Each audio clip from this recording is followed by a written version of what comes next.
কিছু কিছু মানুষ আছে বলে বিয়ে করে শেষ হয়ে গেছি, বউ একেবারে ঝালাপালা করে খাইছে, বউ ঝালাপালা করে খাইছে। হ্যাঁ, তোমার মতো নিকমা অপদার্থর ঘাড়ে যে একজন আর মেয়ে দিয়েছে, তারা সুখে রেখেছ? সবসময় তো পারফরমেন্স করেই যাও। তোমার খাবার রান্না করে দেবে, তোমার কাপড় কেচে দেবে, কাপড় প্রেস করে দেবে, শরীর খারাপ হলে তোমার সেবা করবে।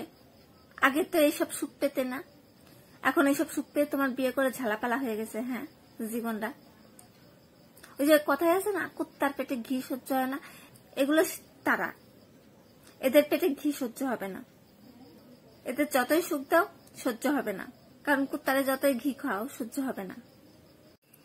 দুঃখিত তারা যারা বিয়ে করেনি, কারণ তারা তো আর এইসব সুখ পায় না। আর ছেলেরা কখনো মুখ ফেটে তাদের সুখের কথা প্রচার করতে পারে না। হাটে বাজারে এমন ভাব দেখে বেড়াবে মনে যেন বিয়ে করে একেবারে শেষ হয়ে গেছে। এত যদি জানো তাহলে বিয়ে করতে গেছিলে কেন?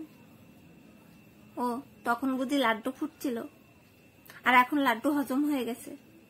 তোমার মতো যদি একটা নিকম্ম অপদার্থ ছেলেরে একটা মেয়ে ভগবান ভেবে সেবা করতে পারে, তাহলে তারেও একটু সম্মান দাও। শুধু বলো বউয়ের জন্য ঝালাপালা হয়ে গেছি, বউ ঝালাপালা করে। ওই কথায় বলে না, কুত্তারে যতই ঘি খাওয়াও ও বমি করবে, চাটবে না। তা ওরকম কিছু কিছু পুরুষ আছে, যতই সুখ দাও বলবে আমি সুখী না, আমি সুখী না। বন্ধুরা, আমার ভিডিও যদি ভালো লাগে তাহলে একটা লাইক আর শেয়ার করে দেবেন, আর কমেন্ট করে জানাবেন কেমন লাগলো। হ্যাঁ, আর চ্যানেলটা সাবস্ক্রাইব করতে ভুলবেন না, প্লিজ প্লিজ।